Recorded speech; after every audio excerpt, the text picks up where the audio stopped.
Welcome friends, welcome back to that 1870s homestead. My name's Rachel and today we are going to be attempting our mulberry jelly. I attempt this every single year and my jelly never sets. So I'm really going to pay attention this year and try to do it with you guys. And I think my problem in the past is I never want to add as much sugar as the recipe calls for. And unfortunately with jelly recipes, you really need to follow them. So we're gonna try to do a better job today. What we did this morning was we harvested our mulberries. We have probably 7 mulberry trees on the property, but we have a favorite we like to harvest from. And from about 3 gallons of mulberries, which I washed and discarded all the underripe and the twigs and leaves, then I juiced them. And for the recipe, I need 3.5 cups of ripe mulberry juice. Now, if the berries that you're harvesting are mostly ripe, you're going to want to add some lemon juice. But if you have some pink underripe ones in there, then you might be able to get away with not adding the lemon juice. And then I still have almost 3 full quarts of mulberry juice left, which I'll turn into our mulberry syrup, because that's a staple in our house. So come on over to the stove with me and we're gonna get going. As always, jelly recipes go pretty darn fast. So my disclaimer to you is if you're gonna try to make jelly or jam in your household, if you have little ones or if you have any distractions, you don't want any distractions, you don't want any little ones around your feet. You need eyes on the stove when you're doing this job. So kind of like similar precautions you would take to soap making. It can get away from you, it can boil over, it's very, very hot, it can burn somebody. So let's just be safe and make sure you have a non-distracted moment to do this. Okay, so my other disclaimer is throughout this video you are gonna see hands that look like this. I promise you they are so clean. I have scrubbed and scrubbed and scrubbed, and this is the output of managing mulberry harvest. And not only do my hands look like this, but the soles of my feet look like this, and I have scrubbed the living life out of my hands, and it's just gonna have to wear off. So if you have a mulberry tree and you want to protect your blessed skin, you could wear gloves when doing it, because it is a highly staining juice. Like if you get it unclosed, you probably, like I have splashes on my shorts right now. I should take these off right now and take them upstairs and put stain solution on them. And I'm not gonna do it because that's not the type of person I am, but I should do that. Okay, so now I just added a 1/4 cup, so that was 3.5 cups of our mulberry juice, a 1/4 cup of lemon juice, because the bulk of my mulberries were ripe, all the way ripe. And this recipe is from the National Center for Food Preservation. And then we're gonna add 1 package of your powder pectin. And you're gonna wanna bring that to a boil as fast as you can. So we're gonna put it on full blast high. And I'm gonna get out my whisk and we're gonna whisk this in. And then I already have my mulberry juice is still quite warm because it came straight from the juicer. I wish I knew the name of that juicer. I highly recommend anyone that is getting into food preservation, especially when you have fruits. A juicer is such a wonderful way to not have to use a food mill, to get seedy fruits like mulberries, blackberries, raspberries. If you don't like seeds like me, I don't like seedy texture of fruits. I want the flavor. So I like to juice my fruits like that so I can have the flavor of something. And so I'm gonna just bring this to a boil. We're gonna boil this hard, where I can't stir the boil away. And then we're adding 5 cups of sugar. So when we get to that step, I will share that with you. This should make 6 to 7 pints of jelly. And I think it is a very nice duplicate for or substitute for like your Welch's grape jelly. To me, that's the flavor. We like to use for our bird feeder, the Oriole bird feeder. The Orioles like the grape jelly, but we serve them the mulberry jelly, and they love it just the same. And I don't have Concord grapes growing on my property, so this is a great way that I can make grape jelly, mulberry jelly, from free food that I have growing in my backyard. I'm going to see if I can save me a little bit of the process and skim some of this early foam off.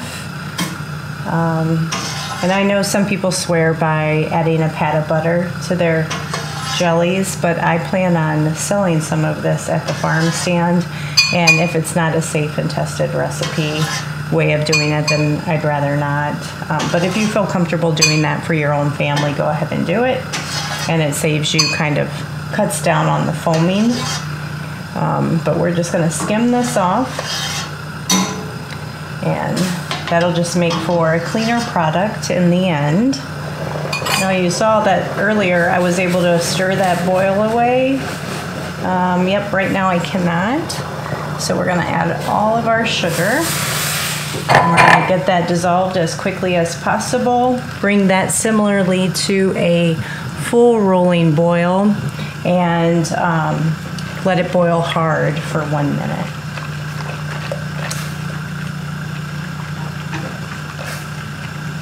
I have made mulberry jam before, and that's, again, the main reason I don't anymore is just because they're quite seedy fruits, and that's just not our favorite texture for jams and jellies. And now I will not stop stirring this till we're done and we cut off the heat. You're going to want to make sure that before you start, all your jars are ready, because jelly can set up pretty fast. All that sugar is dissolved. We're just waiting to hit that boiling point again.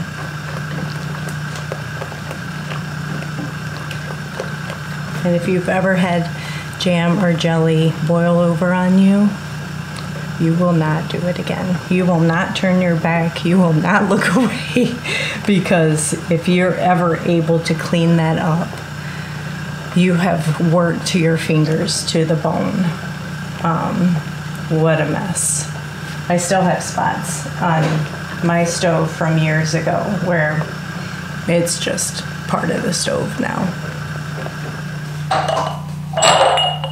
Okay, we're gonna go to a 1/4 inch of headspace for jams and jellies.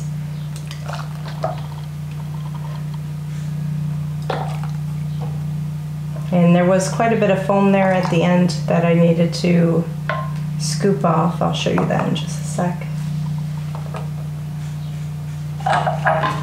So this is an amazing amount of foam. So right at 2 1/3 cups of foam. Some people will save that and like serve it over ice cream or something like that. I've never tried it myself, but if that sounds interesting to you, or maybe mix it in with some club soda or something, and maybe you'll have a little mulberry flavored fizzy drink.